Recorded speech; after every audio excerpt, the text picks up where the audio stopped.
छठा प्रश्न।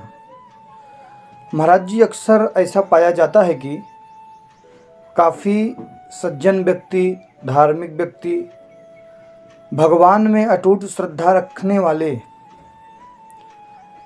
तथा जो कि धर्म से परे कुछ भी नहीं करते हैं, ऐसे लोगों को भी काफ़ी परेशान होते हुए देखा जाता है। जबकि ऐसा है कि भगवत भक्ति में जो लीन है उन्हें ऐसा कष्ट और पीड़ा तो नहीं होना चाहिए, उनके ऊपर भगवान की विशेष कृपा प्राप्त होनी चाहिए। लेकिन फिर भी ऐसा देखा जाता है कि ऐसे लोग भी काफ़ी व्यथित और पीड़ित दिखते हैं। तो क्या कारण हो सकता है, इस पर आप प्रकाश डालें।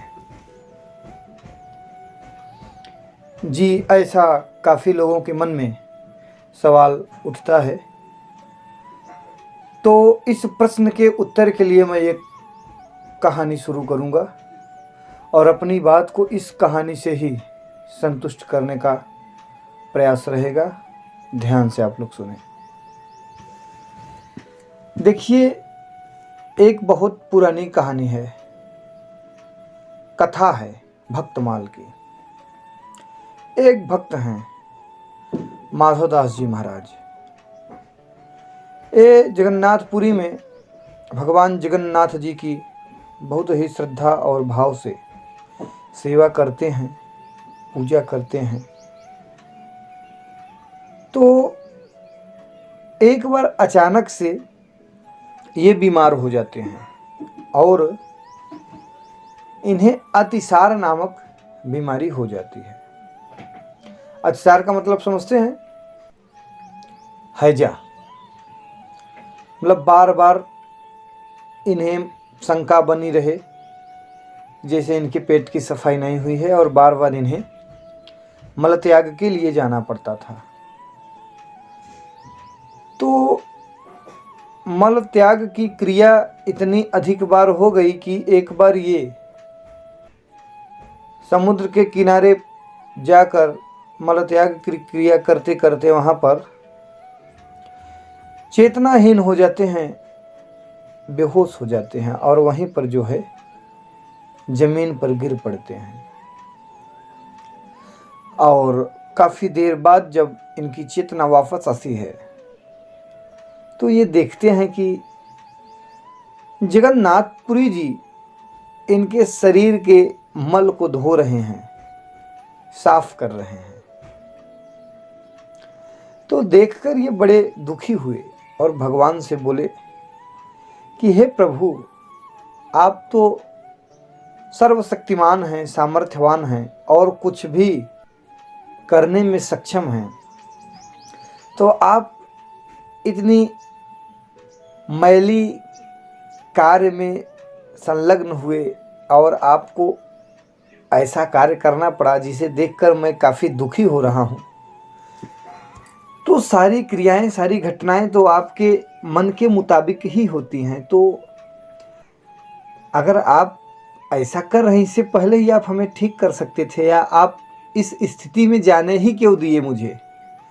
ना तो मैं इस स्थिति में पहुंचता और ना आपको ऐसा कार्य करना पड़ता।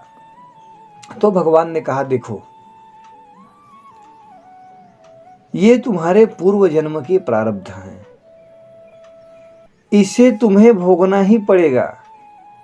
मैं ऐसे समय में तुम्हारा साथ दे करके तुम्हें इस क्षण से दूर ले जा सकता हूँ, लेकिन मैं तुम्हारे पूर्व जन्म के प्रारब्ध को बदल नहीं सकता। अगर मैं अभी इसे रोकूंगा तो कभी न कभी तुम्हें इसे जो है भोगना ही पड़ेगा। जब तक तुम अपने प्रारब्ध के कर्मों का भोग नहीं कर लोगे तब तक तुम इन सबसे ऊपर जा ही नहीं सकते। तो तुम्हारी भक्ति से मैं प्रसन्न हूँ, तुम्हारे भक्ति से मैं तुम्हारे वश में हूँ, तो मैं तुम्हारे लिए सब कुछ कर सकता हूँ, लेकिन मैं तुम्हारे प्रारब्ध को काट नहीं सकता, छोड़ नहीं सकता। तो इसलिए ये तुम्हारा प्रारब्ध था और ये तुम्हारा प्रारब्ध समाप्त हो गया तुम्हारे इस भोग लेने के कारण। तो देखिए, भगवान क्या है कि तुम्हारे प्रारब्ध से तुम्हें बचा नहीं सकते, या तुम्हारी प्रारब्ध से तुम्हें कोई नहीं बचा सकता। कहते हैं ना, जैसा बोओगे वैसा काटोगे।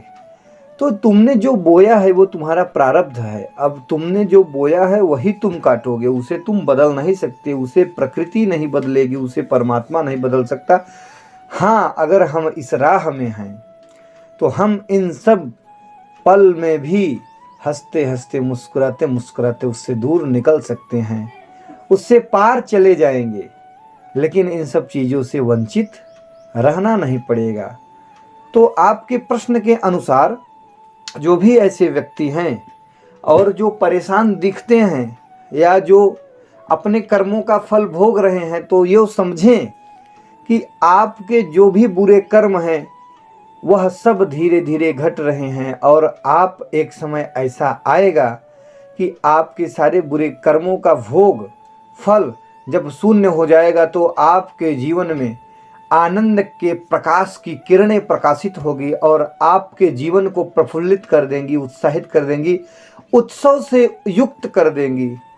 और जो लोग गलत रास्ते पर हैं और फिर भी उन्हें लग रहा है कि उनको कोई देखने वाला नहीं है, या ऐसा कुछ भी होता नहीं है, कर्मों का कोई फल नहीं है, कोई गणना नहीं है, तो आप उनके पूरे जीवन काल में ध्यान बना के रखें। आपको दिखेगा कि वो अपने इकट्ठे किए हुए अच्छे या बुरे कर्मों का फल अवश्य भोगेंगे। और ये जो पूर्व जन्म की बातें हैं ये होती ही हैं, क्योंकि एक ही जन्म में एक ही नक्षत्र में कई बालक पैदा होते हैं। कोई राजयोग लेकर आता है और कोई दरिद्रता का योग लेकर आता है। तो ये जो दोनों योग हैं, यहाँ पर ज्योतिष थोड़ा सा ऋणात्मक हो जाता है, क्योंकि यहाँ पर मूल चीज है प्रारब्ध। जिसका प्रारब्ध अच्छा है वह अच्छा भोगेगा, जिसका प्रारब्ध अच्छा नहीं है वह अपने प्रारब्ध को पहले काटेगा, उसके बाद नया निर्माण होगा और उसके लिए उसके संस्कार, उसके माता पिता के संस्कार और उसके आसपास के वातावरण का प्रभाव पड़ेगा, जो उसके आगामी भविष्य के लिए एक पुंज की तरह इकट्ठा होता रहेगा। तो कहीं भी किसी को परेशान होने की ज़रूरत नहीं है। अगर आप सही राह में हैं उसके बाद भी आपको कहीं न कहीं पीड़ा या दुख हो रही है, तो आप यह समझें कि बहुत जल्द ही ये घड़ी बीत जाने वाली है और आप अंधकार से प्रकाश की ओर पहुंचने ही वाले हैं। जय श्री राधे, जय राधा माधव।